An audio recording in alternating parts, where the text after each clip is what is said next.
Olá, criançada, bom dia, tudo bem com vocês? Aqui é o Breno, professor de História. Estamos começando mais uma aula para falar da Idade Média. Queria também dar um bom dia para todos os pais que estão aí acompanhando com a gente. E hoje a gente vai estar falando sobre o Império Bizantino ou o Império Romano do Oriente.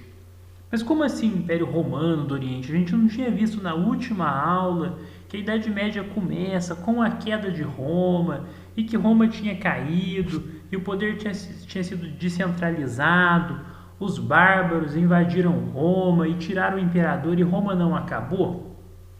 Então, aqui é muito importante a gente ter em mente aquela divisão que a gente viu na aula sobre o Império, antes de falar da aula sobre o fim de Roma, que, para tentar superar a crise do Império, teve um imperador chamado Constantino, que mudou a capital de Roma. A capital de Roma era em Roma, do Império Romano isso tudo.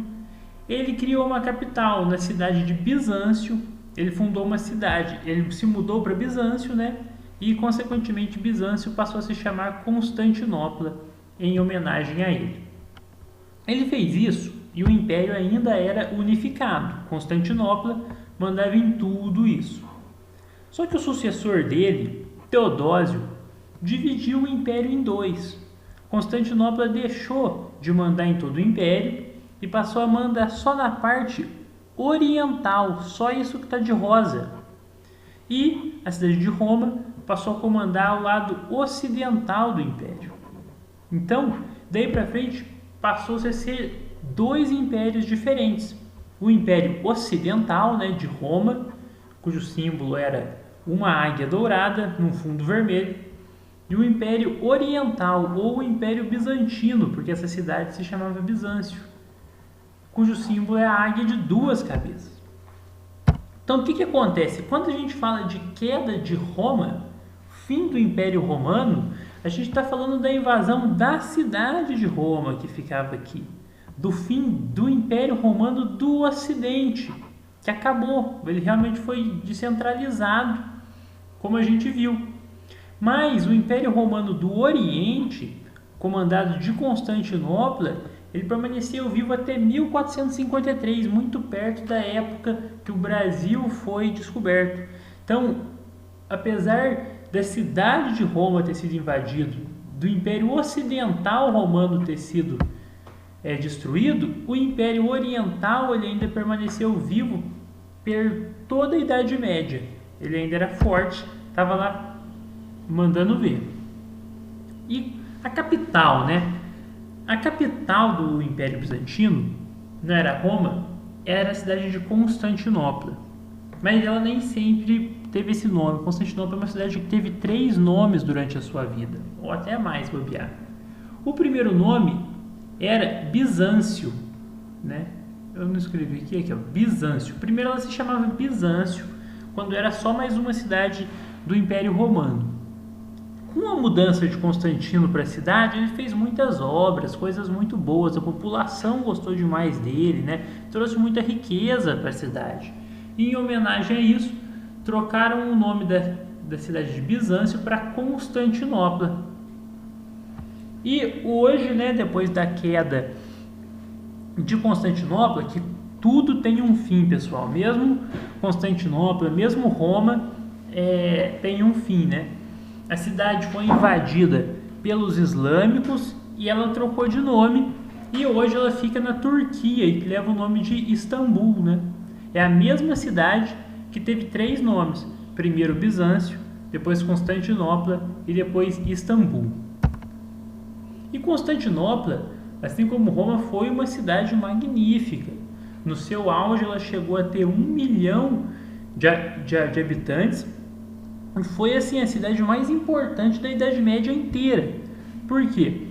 Porque a gente já viu muitas vezes, né, que a China fazia o comércio, tinha aqui a Rota da Seda, né, com a Índia, para os países da Europa. E Constantinopla ficava aqui, ó, vocês estão vendo? Aqui é a Ásia, ó. Aqui já vai dar no Império Persa, depois na Índia vai estar por aqui, e a China ali, e aqui é a Europa. Hungria, Croácia, Sérvia, né? Então, o que ocorre? Constantinopla ficava no melhor lugar para fazer a travessia. Então aqui, pessoal, tinha muito comércio, muita gente passando, muita cultura, porque ela estava estrategicamente muito bem localizada. Os barcos chegavam cheios de mercadoria de todos os cantos do mundo. Mercadorias da Europa que iam para a Ásia e da Ásia que iam para a Europa, todas passavam por Constantinopla. Por isso, ela se tornou uma cidade tão rica, tão importante. E por isso que lá houve muito mistura cultural.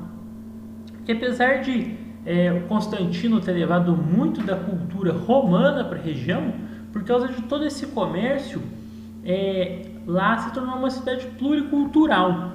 Dos romanos, eles pegaram essa questão de organização das cidades, né, das leis, né, tudo que é modelo organizacional das pessoas. Dos gregos, eles pegaram a língua, né, a língua oficial do Império Bizantino não era o latim, era o grego. Por quê? Porque o Oriente falava muito pouco latim. Então o grego acabava sendo uma língua tipo que um inglês, né? Lá tem muitas línguas, mas a língua oficial, a língua falada assim pelos nobres, né? Quando nobres de lugares diferentes, era o inglês. Dos persas e dos chineses, eles pegaram uma estética mais oriental, o gosto pela seda, o jeito de se vestir, as construções também, né? E do cultura cristã eles pegaram a religião. Eles também eram um povo cristão. E até mais interessante ainda, eles eram um povo católico. Só que um povo católico diferente. Porque o que aconteceu?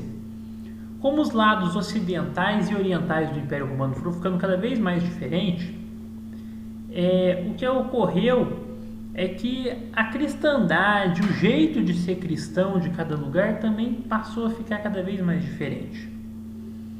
E enquanto a cristandade sediada no lado ocidental, em Roma, na cidade de Roma mesmo, ficou conhecida como Igreja Católica Apostólica Romana, fiel ao Papa, essa igreja que a gente conhece no Brasil, né?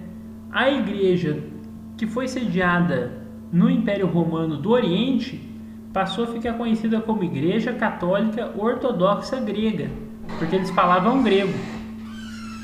E a lealdade deles já não era mais dedicada ao Papa, passou a ser dedicada a uma autoridade chamada Patriarca.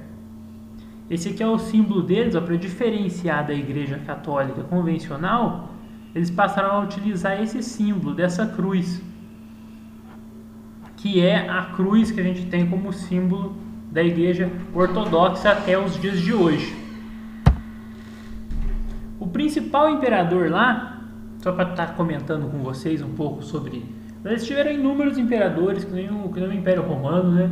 Também foi um império que durou mais de 1000 anos, mas toma destaque em especial para o Justiniano, que além de promover muitas obras públicas, né, construir aí a Catedral de Hagia Sophia, que a gente vai ver aqui daqui a pouquinho, ele era tido como um homem muito justo, muito entendedor das leis, e ele criou o corpo de leis do direito romano, que é uma coisa estudada até os dias de hoje.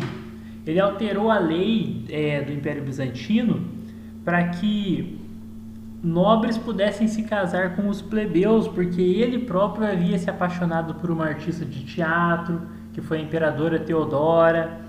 Então, tem uma história muito legal, foi assim um imperador muito importante, e é alguém que a gente tem que ter um nome gravado na cabeça, muito justo, né? Interessantemente, ele chama Justiniano. E na arte, né, comentar um pouquinho com vocês, né, e dá para ver muito bem da mistura de cultura, né?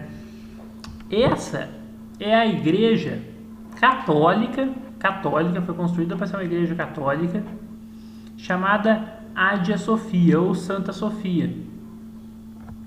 Mas reparem como ela é muito parecida com uma mesquita islâmica.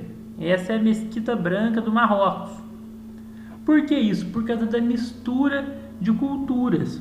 Os católicos acharam bonito construir templos assim, construíram a Hagia Sophia, que foi a maior igreja católica da sua época, talvez seja maior até hoje, maior que a Aparecida do Norte, mas tem esse estilo, o estilo oriental, mostrando como que a cultura oriental foi muito influente, né? E os mosaicos também tomaram outro modelo. Vocês conseguem perceber que aqui são imagens cristãs desenhadas no mosaico, só que de um jeito diferente do que a gente vê na igreja católica que a gente frequenta, porque elas têm uma pegada mais oriental. Eles até aprenderam muito sobre os mosaicos romanos, mas aqui você tem muita presença do brilho, né?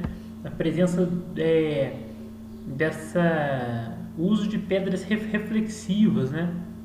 Eles gostavam muito desse tipo de arte. E é isso, pessoal. Império Bizantino, um tema muito bacana. Infelizmente a gente não teve muito tempo para trabalhar sobre eles, mas eu acho que vocês já vão conseguir realizar aqui as atividades. Desejo tudo de bom para vocês, um excelente dia e até a próxima.